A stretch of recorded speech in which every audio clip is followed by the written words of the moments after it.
Hello, this is Glenn. I'm part of the Quacera team. We're going to go back into the Wayback Machine and look in the Quacera files back to when we were just starting our endeavor and show a little presentation that starts out with December 10th, 1999 during the dot-com fever. There's a little presentation of the dot-com versus the old economy. And the question is, are we seeing a replay with artificial intelligence? We don't know. But let's take a look at this at least and see what happened. So on December 10th, 1999, the blue dots are the Dow Jones Industrial Averages. The red dots are the new dot-com stocks. This is our QPM radar. The horizontal axis is momentum, price momentum. Anything to the right is positive momentum. Anything to the left is negative momentum. The vertical axis is performance versus the S&P 500, the market benchmark. Anything on the top here is outperforming the S&P. And anything down here at the bottom, on the lower part, is underperforming the S&P. And you can see as of December 10th, 1999, the dot-com stocks were way outperforming the old economy. Nobody wanted to be in the old economy. December 17th, it was more so the old economy is fading. The dot-com stocks are getting new momentum, continuing. There's a little hint right here of momentum starting to wane a little bit. They're still positive, it's still positive momentum, but it moved a little bit to the left. December 31st,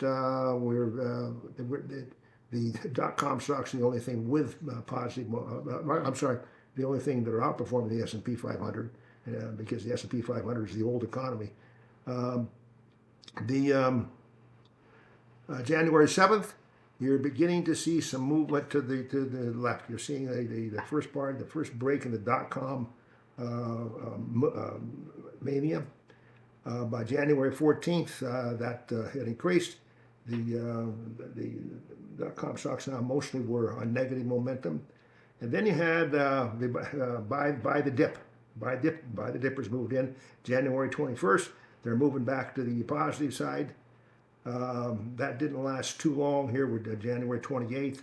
Still some buying going in, but it's selective.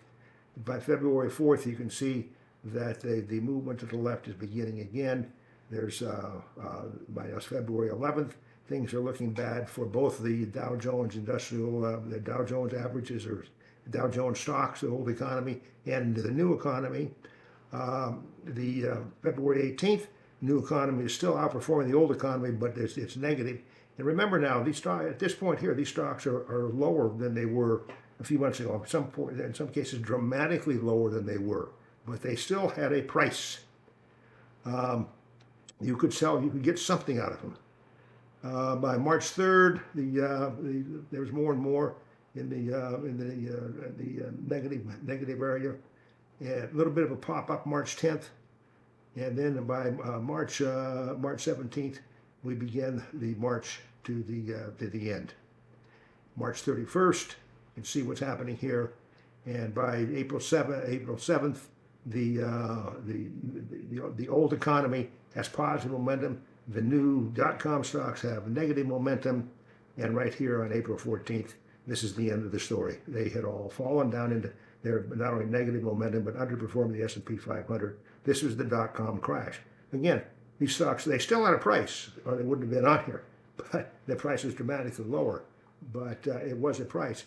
If you had purchased Cisco 1 month before this drop, it would have taken you 15 years to get even. That's how dramatic the dot-com situation was. Is the AI the same? We don't know. But we have our QPM radar on our website. You can take a look at Quacera.pythonanywhere.com, and we'll get a daily update. Thank you.